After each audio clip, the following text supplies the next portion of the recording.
emodels.co.uk. Make something awesome.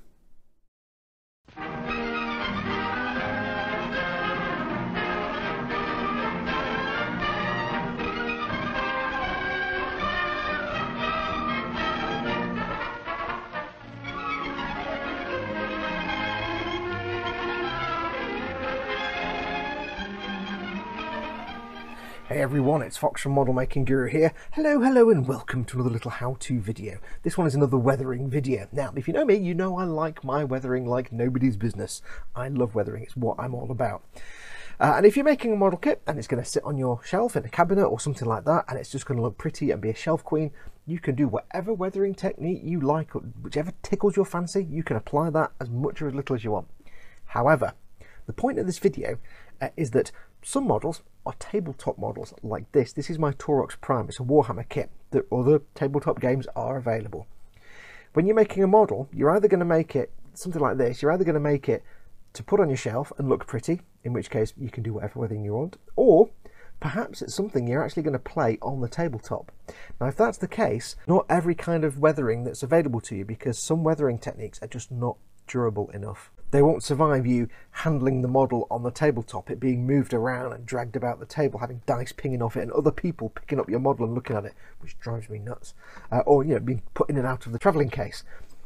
Some weathering techniques just wouldn't survive that. It'd just be terrible. So, in this video, what I'm going to do is show you how I'm going to weather this. This is my Taurox, in such a way that it looks cool, it looks weathered, but it survives being a tabletop played miniature, because this is from my army, the unending forces of the holy contrivance. So this will eventually, fingers crossed, be played on a tabletop.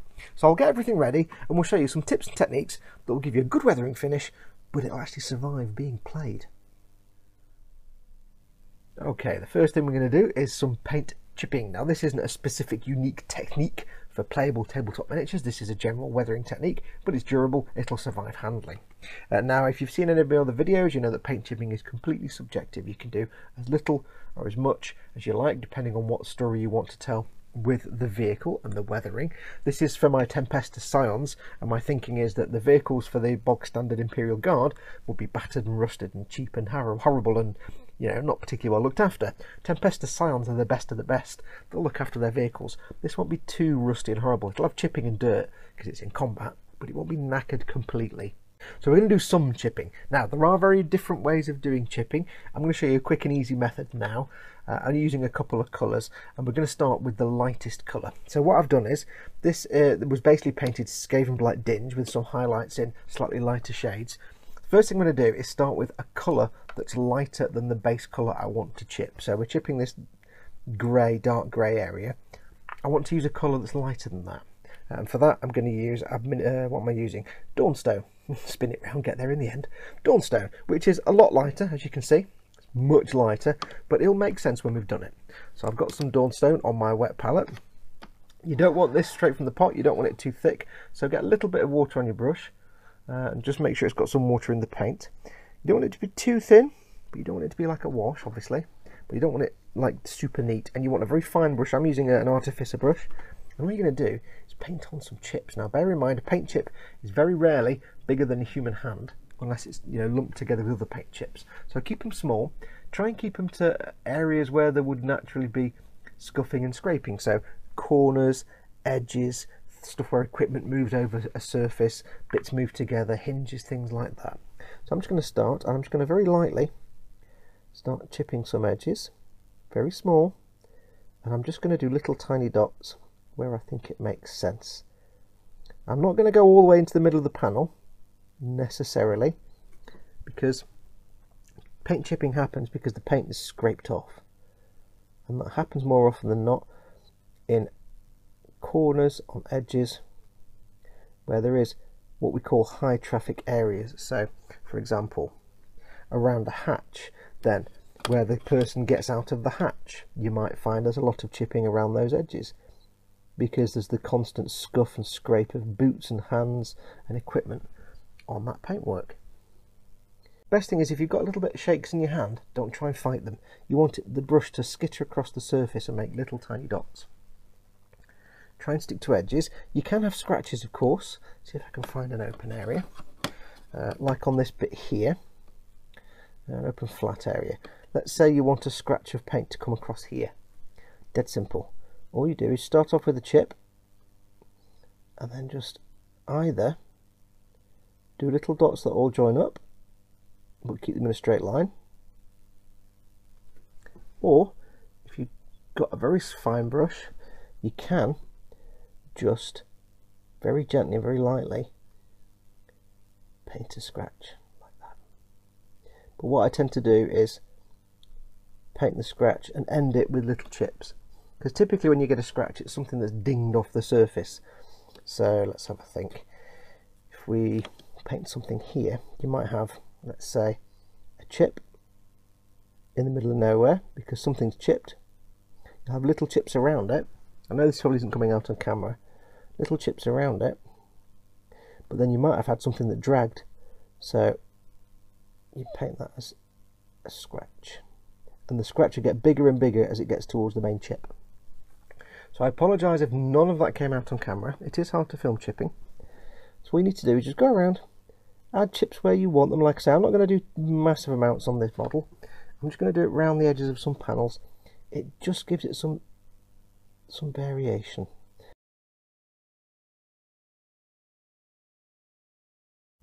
Okay, so now you can see there we've got lots of nice chippy chips going on there. Lovely, lovely, lovely. Now what I'm trying to create with these chips is the impression of paint not just chipping off the metal altogether.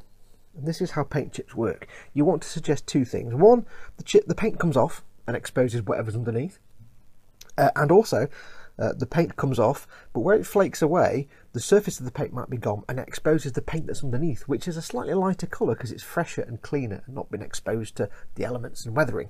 So this light grey colour is kind of the exposed paint. It's not what's under the paint. So if I imagine this is a real vehicle, it's got like metal and then some kind of primer and then the paint that goes on top. Ignore this bit here, by the way. This is just where the turret scraped the paint off the cupola thing. That's expected on these models, so that's not me that's done that. But this grey colour here is supposed to be where paint has scraped away and exposed the sort of fresher, cleaner paint underneath. It's not got all the way through the paint, it's just scraped some of it off. What we want to do next is suggest what's under the paint. And what we're going to do for this is there's a number of different things you can do. You can have, you know, if you're making World War II vehicles, and by the way, these techniques work on any models, not just on Warhammer stuff. If I was, say, making a World War II German tank, I might be considering, say, red colours, because often their primers were kind of red iron oxide colours, quite often. If I was doing a submarine, it might be a white or a very light grey colour, perhaps. If it was a Japanese plane, it would be bare metal, because often World War II Japanese planes had paint right on top of the metal, so they just had bare metal. If it was an old thing, it might be rust, so I might have rust with paint over the top, so in which case I might paint some rusty bits. What I'm going to do with this one is just say it's not a knackered old vehicle, so it's not rusty underneath. It's just there is some paint chipping because it's in combat. There's things pinging off the paint, and it's going through trees and getting rocks pinged off it and bullets and all kinds of things, bits of shrapnel. The paint is chipping away and exposing the primer underneath. Not necessarily bare metal at this point. I might do some bare metal chips later on. So what I want to do is suggest the primer. Now primer could be any colour you want. I'm going to do the primer in black, just so, because the vehicle is quite dark anyway, I need the primer colour. I want it to be visible quite easily, because it's a dark model. You want to be able to see it. Anyway, let's crack on. So I've got some Abaddon black, just black paint. I've thinned it a little bit, get a little bit of water on my brush. And again, you want to be using a really fine pointy brush. I'm using an Artificer brush for this. If you've got some Winsor & Newton Series 7, they're nice and fine. And what we want to do is, we want to fill in some of these chips. It might not come out camera. Like this one here on the corner, I want to fill it in. So I want to paint inside the chip I've already painted. But what I'm going to do is I'm going to leave the light colour paint on the outside. So I'm painting in the middle of the chip, but I'm leaving a halo of the light grey around it. And this is what you often find when paint does chip away. You get the primer or the bare metal exposed. You have this little halo around it of a lighter colour where there's fresh unweathered paint that's been uncovered. And then you have the original paint colour. And you know, this depends whether the colour I'm painting now suggests maybe either bare metal, or it might suggest rust on the metal underneath the paint, or it might suggest, you know, a primer colour, and this black is the primer colour.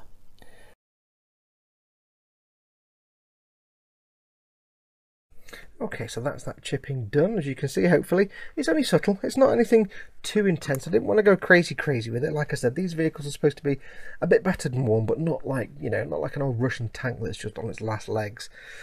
I want to try and suggest that perhaps, you know, the paint and stuff they use isn't the most hard wearing, because they're military vehicles, they're not designed to last long, but this hasn't been out in the field that long that it's completely destroyed. And maybe these are the elite troops, they look after them a bit more. So a bit of chipping here and there, but no real rust or anything like that. I will do some rust on this exhaust though, because it's painted brown to look rusty. I'll do some more on that in a bit. What is next? Well, next is fun times. What we're going to do is we're going to get a bit of tissue, like this, you see. We need to work on the under areas, the seamy underbelly. Now what we're going to do here is that you can see this is not wonderfully painted. It doesn't really matter if it's not painted perfectly under here, because we're going to make under here nice and messy. Now if you go and look underneath any truck or car, more often than not they're a kind of dark grey, browny, oily, powdery colour with dirt and dust and oil and engine fumes and all kinds of bits and bobs. So we're going to kind of simplify that process but give a hint to it. So what we're going to do is we're going to darken this down first of all, get some shading on it, and then we're going to use some methods to make it look dusty and dirty, and some methods to maybe work the way up the side of the truck a little bit, but not too much. So what we're going to do first is we need to darken this down. So I've got some Nuln oil, going to give it a darn good shake. And then all I'm going to do is get it in my little pot holder so it doesn't fall over. I'm going to basically get a big fat brush, and we're just going to really generously, I'm not using a palette, I'm just slapping it on. Slap it on! I'm going to really generously do it off camera. Yay! Really generously get the Nuln oil on here. Now I'm just going to stick to this parts of the chassis. Under the wheel arches here, so these parts of the wheel arches, but I'm not going to paint, I'm not going to darken the wheels, the tyres, or the outside of the wheels or anything like that. I'll probably get some on the, I might get some on the wheel hubs here, but not on the outside of the wheel hubs. So I'll do the wheel hubs on this side, but not the tyres, just the hubs. And all on the chassis and underside. I'm not going to go up the side of the truck, this is just what will be facing the floor basically. And now this is actually, I'll be honest with you, this is actually about the third coat. I've already done 2 coats already. So it might be 3, might be 4 coats, depends how dark you want it to go. You want it to be really dark, but not necessarily black.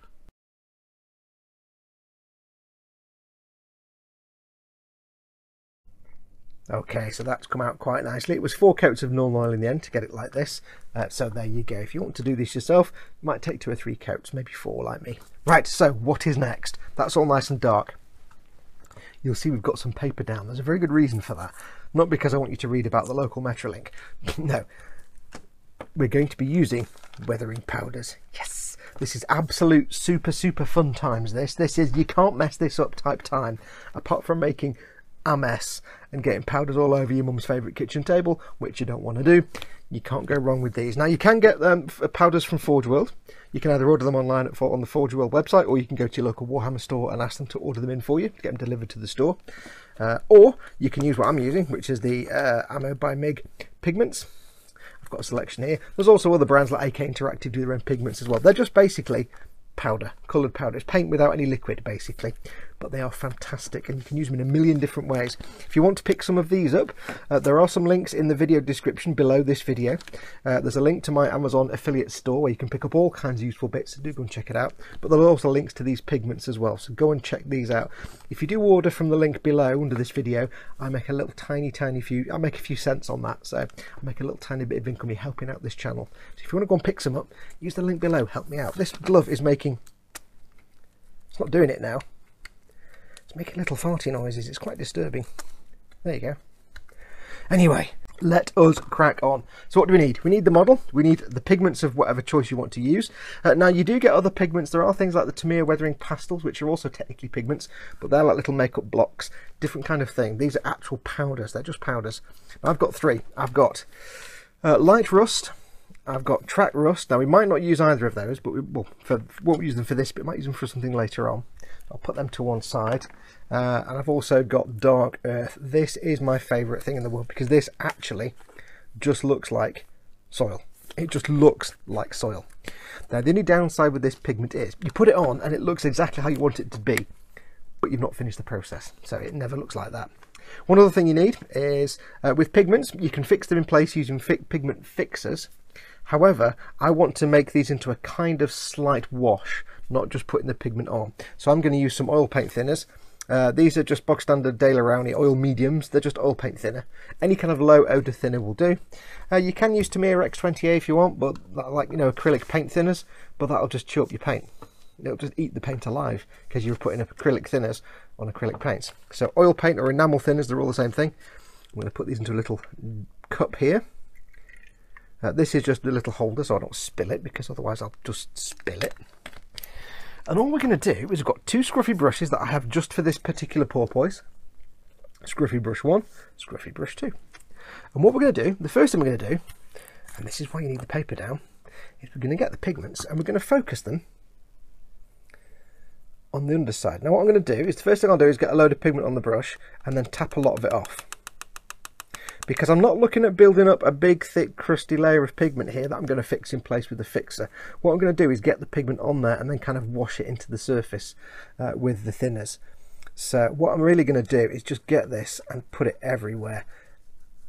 It looks fantastic. It looks just like soil, and it really is a sadness thing, because when you've done this and you've got it on the model, it looks exactly how you want it to look, but it never stays like that. Because as soon as you put the thinners on, of course, it changes it. So we're just going to apply this all to the underneath to start with. So I'll just use the fast forward button so we skip past that.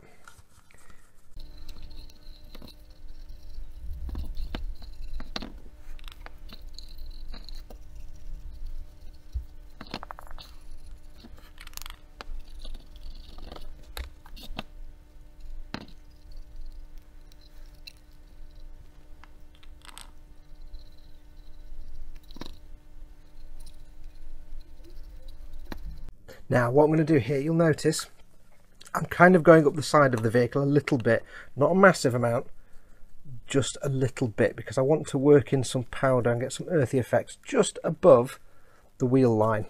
Because obviously underneath the wheel line, underneath the vehicle, you're going to get dust and dirt everywhere. But you will still get some dust and dirt and soil on the upper half of the vehicle, but not massively, just, you know, around the bottom here. Stuff like that. So I'm not too fussed getting it higher than that really right now. Right, so what we're going to do now is the fun bit. I'm going to put the lid back on the powder. So what we're going to do is we're going to take the thinners that I had earlier on. I'm going to dip the brush in generously and I'm going to start washing it on. Not really washing it, but patting it on. Patting it onto the underside. And I'm not thinking, I'm not being careful, I'm not being delicate. I'm literally just slopping this all over. Slap it on the underside generously.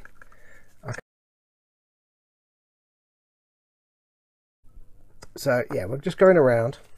We're not using acrylic thinners because, like I said, acrylic thinners will just eat your paint. The worst thing you can do is just slap tons of acrylic thinners all over anything that's painted with acrylic paint. Really bad idea. And I'll just go around the tips here, around the edge, into the wheel arches, onto the wheels. I'm not really worrying about, you know, getting it on my fingers and then transferring it to the rest of the vehicle. And you'll notice it pretty much disappears at this point. That's fine, because it disappears when it gets wet, and then when it dries out, the dirt and dust will come back. So now that's covered in wetness, what I'm going to do is get my pigment back again and just get some more on there, just around things like the wheels and the front and everywhere, and in the arches, especially the wheel arches, because that's where a lot of dirt and dust will build up on a vehicle. Using the hubs and arches. I mean the arches and the, you know what I mean. Now this thinner, when you put pigments on a model, it does technically that you do stick them in place with pigment fixers, and this thinner technically acts a little bit like a fixer, but it's not quite as strong a bond as an actual pigment fixer. So when we've done this, we will need to make sure that when all this pigment weathering is finished, the vehicle is heavily matte varnished, just to lock all these pigments in place. Because if we don't, then as soon as you start playing this on the tabletop, all those pigments are going to come right off all over the tabletop.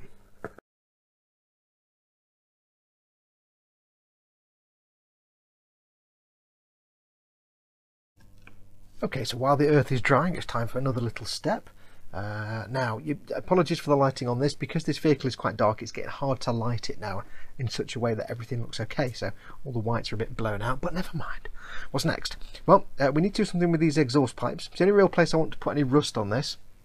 So dead simple, what I'm going to do, get some light rust, and I'm going to get whatever's in the lid, which is that much. I'm going to put the pigment over there out of the way safely. I'm going to get myself a cotton bud. And what I'm going to do is put the cotton bud in the powder that's in the lid, and then, quite simply, get it on these exhaust pipes.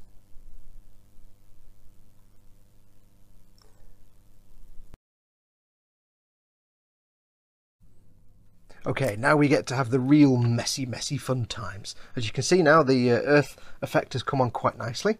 It's not fully cured yet, and it won't be permanent until we finish the model and put a matte varnish over the top. So if I handle this and you handle it roughly, it'll still come off on your hands, because it's not fixed in place. It's just kind of roughly held in place by the adhesion of the thinners, and it's kind of sunk into the surface, but it's still easily removed. You can remove the cotton bud.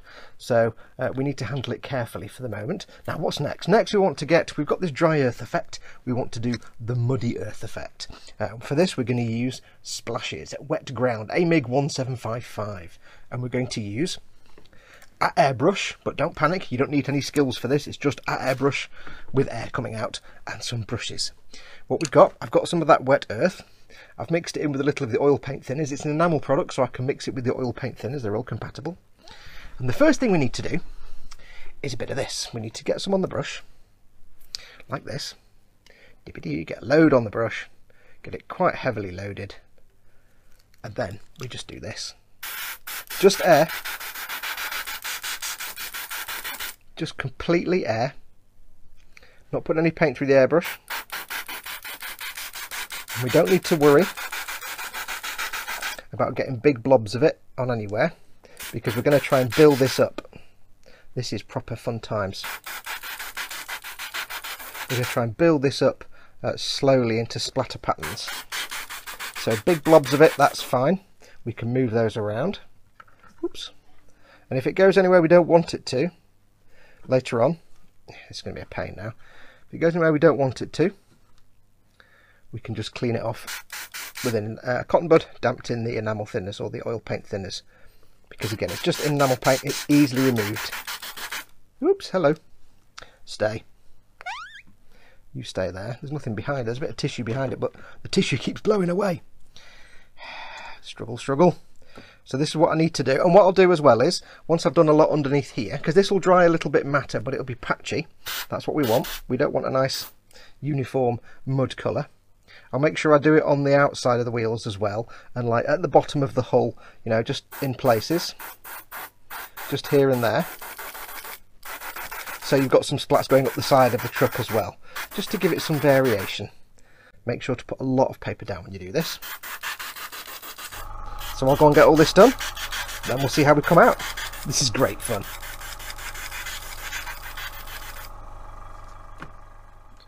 Okay, so we've got the mud on there now, and while it's still wet, what I'm doing is I did the same around the outside, round up along the sides here, so I get it all up along the side of the vehicle.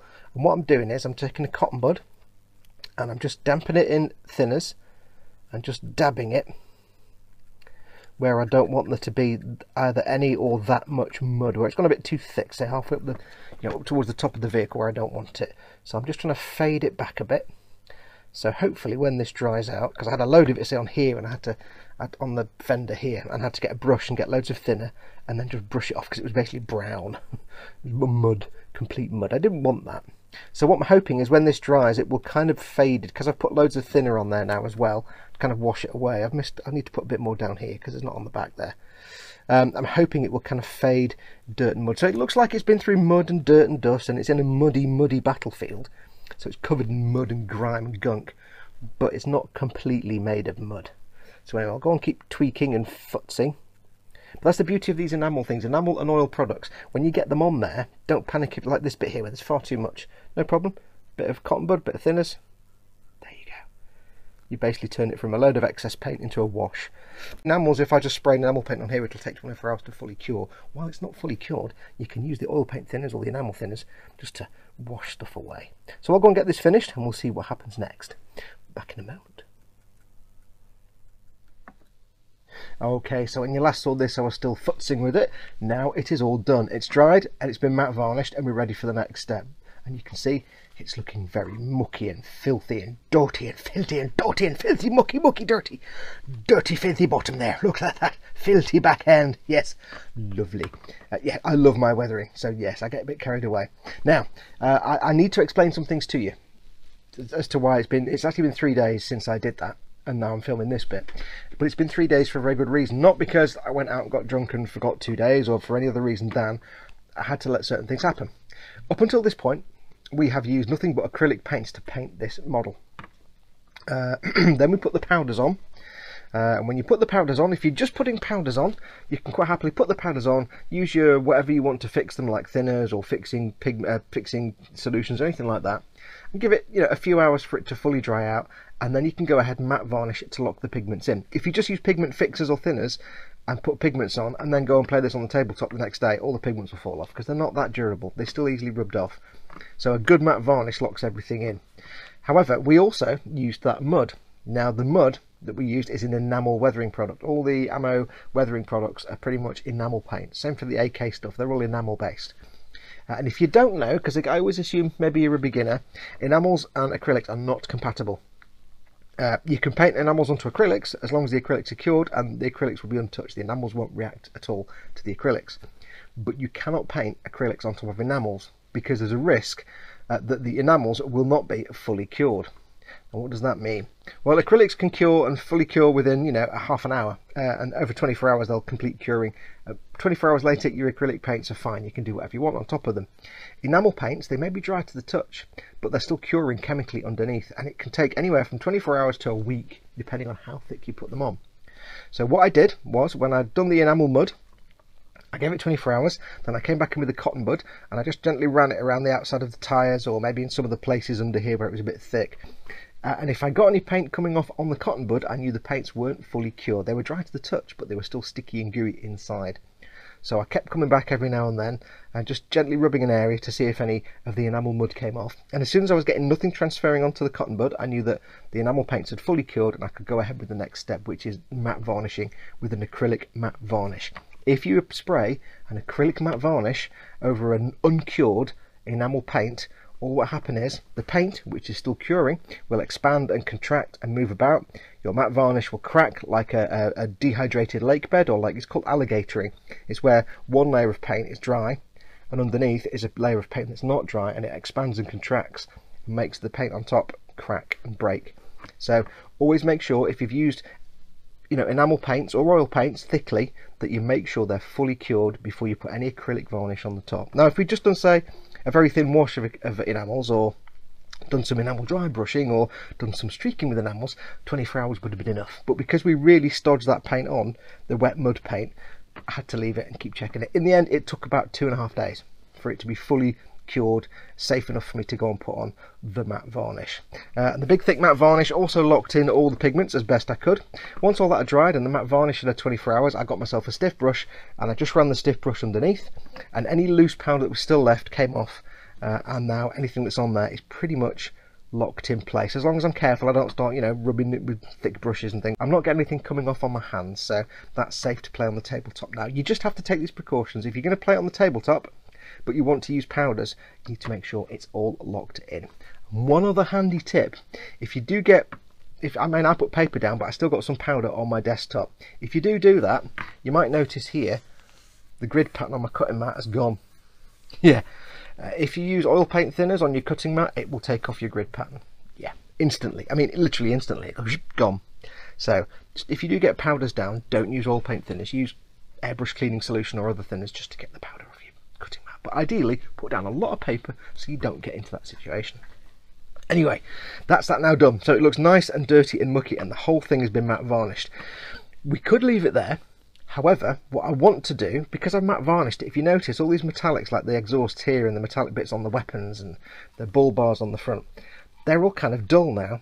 There's no real bling to them. I've still got to do things like painting the headlights, but all the metal parts and the gold trim and stuff, it's all kind of dull. And a lot of people will, you know, get the model to this point and then play it, and it's fine. It's absolutely fine. It looks pretty cool. I'm quite happy with it. But I want to bring back the bling. I want to bring back a little bit of sparkle to those metallics. So what we're going to do, this isn't really part of the weathering, but it's just an extra step if you want to get a real good looking model. We want to suggest the whole thing's dirty and you know, mucky and horrible, but perhaps the blingy bits are nice and shiny, because perhaps these guys just like to clean the blingy bits, because you can't have a Warhammer model without blingy trim on it. So what we're going to do, we're going to do some work on the silver parts, the gold parts like the trim, and we're going to do some work on these exhausts. I'm going to show you how I do the sort of heated metal effect on the exhausts, and then when that's done, aside from the figures which I need to get sorted, this model is pretty much done and ready to play. So I'll go and get my paints ready, and first of all we'll tackle the metallics. We'll tackle the golds first, then the metallics, and then we'll do the exhaust pipes. So back in a moment. Okay, so first off we're going to dry brush some of the silvers. We're going to do some of the larger areas like the grille and the bull bar things at the front there. And any of the large silvery areas, I don't think there are any more than that, little bits here and there like these handles.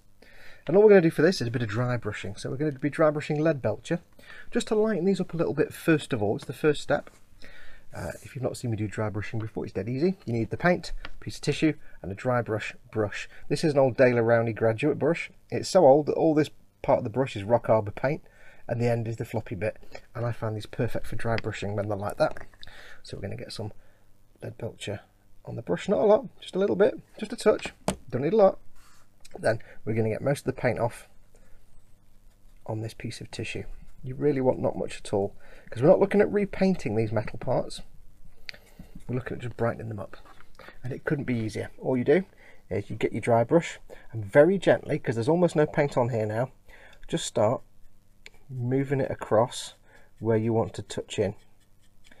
Now if you keep it light enough and do it at 45 degrees, you'll just hit the edges. If you want to get more than the edges and try and get in the middle of areas, just kind of work it around in circles. That'll also get some paint in the middle of things as well. Now what I'm going to try and do here is fade it a bit, because I want muddy down here but clean at the top. So I'm going to do a little bit of work here just to get this a little bit lighter. Now like I said, the aim is not to repaint these things, it's just to brighten it up. Make sure to do around the back as well. The aim is to just brighten up this top bit, so it makes it look more like metal, and it also emphasises the fact that the top half is cleaner than the bottom half. So I'll do the same on the grill here, but I've got to be careful on this grill because it's quite small and thin at the top. So what we'll do is, now I've done this bit and I've not got much paint left on here at all, I'll quickly just get it on the grill and just run it across the tops. I'm trying to avoid it going on the blue area on the bonnet here.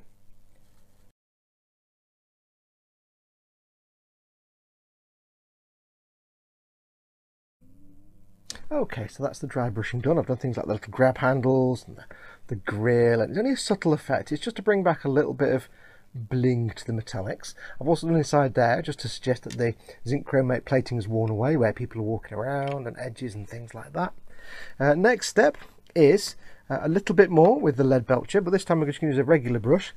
I've actually got some lead belcher on my wet palette. Handy tip, if you're doing any kind of brush painting, you really want a wet palette. It's just a way for you to control how much water is in your paint, and it also allows your paint to stay liquid longer. It keeps it moist and hydrated, so it's easier to work with. If you make yourself a wet palette, and there is a video on my channel, click here, there's a link up here somewhere now, that'll show you how to make one and why you want one. Help you improve your painting 1,000-fold. Now, all we're going to do is, for some of the smaller details, we're going to go in and we're going to bring back some bling to those. I've added a little bit of water to the paint just to thin it ever so slightly, because again, I'm not looking to repaint these areas completely. I just want to bring back a highlight. So we still want to keep the dark areas and the matte areas. We just want to bring back some of the brighter areas.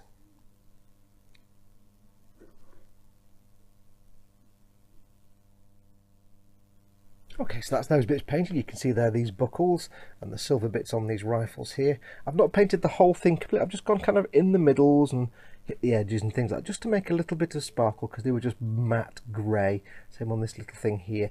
Just takes it from grey to a slight metallic tinge, but there is more to do on those. Next up though, we need to do the gold. So what I'm going to do, I've got some Retributor armour on my wet palette. I'm going to go in with a small brush this time. This is an Artificer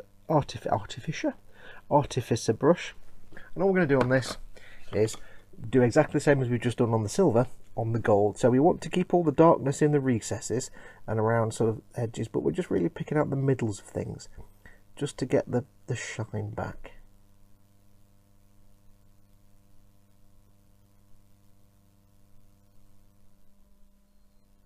Okay, so that's the golds done, but the next step is a little hard to, well, it's hard to explain and show, but what I want to do on the next step is take these exhausts and the muzzles on these weapons here, and I want to make them look heat stained. So when these were originally painted, they were painted in Balthazar gold and then given 2 or 3 coats of Agrax Earthshade. Now I did go over and do some gold over the top, and then I had to matte coat it, so I shouldn't have done that. But what I want to do is suggest heat staining on these bits here and on these muzzles. So what you would do, if you hadn't messed it up like me, you paint it in Balthazar gold all over. This is this bit here and there. Then you give it two or three coats of Agrax Earthshade, and then you would do what I'm going to do now, which is what I did before, but then I matte varnished it. So what you do is you take your, first of all, take some Retributor armour again. Take a good, not particularly small or thin, but a good sort of detail painting brush. I've got an Army Painter Regiment. I'm going to get some paint on the brush, and it's a bit like dry brushing. What I want to do is I want to then get most of the paint off. So I'm going to use the back of my hand because I don't want to make the brush all fuzzy if I use tissue. So I'm going to get most of that off, and then what I want to do is very, very gently drag it over the surface of this piece so it doesn't go into the holes. I'm just doing it really lightly because there's almost no paint on there now, and I want to make it go on here and kind of fade out about halfway up. So I'll bring it to about here, and I'll make sure it's more intense at the bottom, if you can see this, and more intense at the bottom than it is at the top. And like I say, I've already done the gold by mistake here before I did the matte varnish, and that was like why did I do that? But normally you do this over the Agrax Earthshade, because what will happen is when you paint it the Balthazar gold, that's a kind of bronzy colour. Then you give it 2 or 3 coats of Agrax Earthshade, and that's a matte brown shade. So that kind of mattes the whole thing and has like an underlying goldish bronzy tinge, but it's all matte. And then what you do is you go over with your Retributor armour here, and again I've got most of the paint off, remember, so I'm kind of dragging the brush like that. It's leaving a tiny amount of paint. I'm not really painting, so it's almost like a dry brush or an almost dry brush. But the important thing is that I've left half of it where the shade is still covered in shade and still matte, and where the Retributor armour is now, that's actually a little bit shiny. Lovely shiny. So I need to go and do the same on the other side, but you want to end up initially with something like that. That's the first step, well, this is rather the third step. So I'll go and do the other side, and then I'll show you the next step after that. Okay, so I've let that sit for a few minutes. I've done the other side as well. I forgot to mention, by the way, when you do, I remember it's Balthazar gold and then 2 or 3 coats of Agrax Earthshade. When you do the Agrax Earthshade, you do one all over coat, and then the second coat you do maybe 2/3 of the way up to the end, and then the last coat of Agrax Earthshade is even less. It's maybe just that tip there, because you want it to go from really dark Agrax Earthshade shading to less down at the bottom. The first coat is just to get the shade in all the recesses. So anyway, in the same way you fade the gold out towards the top when you do the shading, each successive shade coat you fade towards the top. So what's next? Well, we've got that bit there. You can see it's now got a nice shine to it. What we need to do now is do the silver bit. Now for this I'm using a kind of paint that I love to do for this. You can use normal metallics, but I prefer these metal colours from Vallejo. Why? Because these have got almost no texture to them at all. If you use things like Lead Belcher and Stormhost Silver and things like that, paints like that, they've got kind of gritty textures to them. They're not just like, they look kind of bitty. They've got a texture. These, they're like liquid metal. They're really smooth, so this is why this is perfect. So I've got a little piece of plastic. Don't put this on your wet palette because you don't want to use your wet palette. These paints are really, really thin, so don't use your wet palette. So give it a good shake. I need a tiny amount. Tiny amount. Do do do do do do. You can see it's almost like, it looks like mercury. These are such beautifully fine paints. I'm going to use the same brush again. Use exactly the same technique. I'm going to get some on the brush. I'm going to get it all over the brush. And then what I want to do is get a big chunk of that off. Again, I don't really want to use a tissue because the tissue will fluff up the fibres and the hairs in the brush, and I want it to be nice and smooth. So I'm getting most of that off. And now what I want to do is exactly the same as I've just done a minute ago. And I'm going to start from the bottom, but I'm going to fade out about halfway up the gold. It's hard to explain. You'll see what I mean when I do it.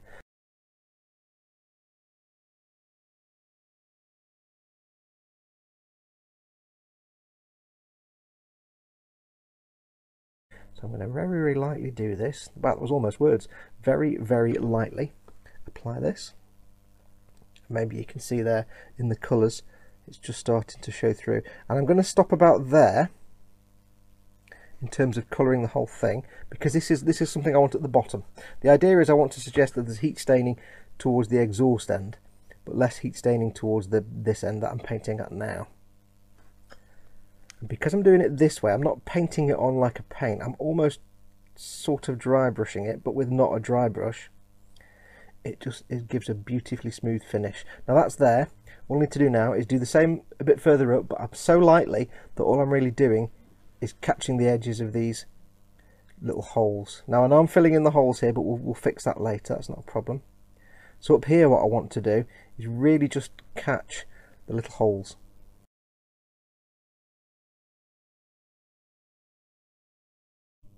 And as the light glints off the exhaust there, hopefully you can see the kind of effect I was going for. It's nothing too extreme. It gives that nice kind of warmed, heated, sort of bronzy, brassy effect. It's quite a pleasant effect. It does work better on larger weapons. So the larger, say, flamers or melter guns on the side of an Imperial Knight will look even better because of the size. You get more attention to detail. You can get more sort of shading and fading around the edges. But it still looks great on little bits like this, so do give it a go. Now I hope you've enjoyed this episode. It's only a couple of three quick tips and hints to make your tabletop vehicles look a bit more interesting. There is nothing at all wrong with just giving it a dry brush of Steel Legion Drab and calling it weathered. That's absolutely fine. You can do that, that's no problem. However, if you follow the tips I've put in here, you don't have to use the mud. You can just use the powders if you want to. It gives you a more dry, dusty look. And other colours of powders are available, and muds and things like that, all different colours, but simply by doing a bit of chipping, some dust or powder effects, maybe a bit of mud if you want, that's optional, you can make your model look fantastic. It's still playable on the tabletop because everything's sealed in, nothing's going to fall off.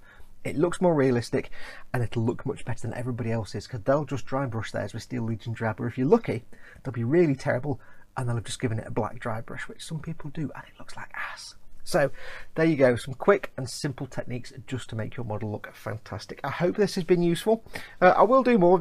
I know I didn't film actually building or painting this. It was featured on my live Warhammer Sunday streams. I do have Warhammer build series coming up in the future. Don't panic. There'll be lots of things I'll be building and painting step by step. I've not finished this yet. I've still got to do the figures to put in this. And then it's finished, but I wanted just to show you these weathering techniques. Thank you so much for watching. Do give these tips a try, see how yours come out. Don't forget, of course, do go and join the Model Makers Boom Hut on facebook.com/Model Boom Hut. It's the best online group for model making, dead friendly, no one will give you snark. And of course, if you'd like to help support this channel, you can either pop to my Patreon page, patreon.com/modelmakingguru, where you can support this channel, help keep the lights on. Or if you want, you can just have a look down below at the video, some of the product descriptions. There's a lot of affiliate links down there for products you might find useful that you can buy on Amazon. And if you follow those links, you help out me because I earn a little bit of income off those links. So yeah, again, you help keep the lights on this channel. But other than that, just make sure to like and subscribe and hit the notification bell as you do with any channels you enjoy, just to make sure you don't miss any content. Ooh, that's the long bit I have to say at the end, and I really hate saying all that, but you know, I have to do it. Anyway, that's going to do us. Thank you so much for watching. Do go and have some fun weathering your bits and bobs, as it were. Take care of yourselves. Go make something awesome. Go be awesome. And until next time, adios, amoebas. Dat ass.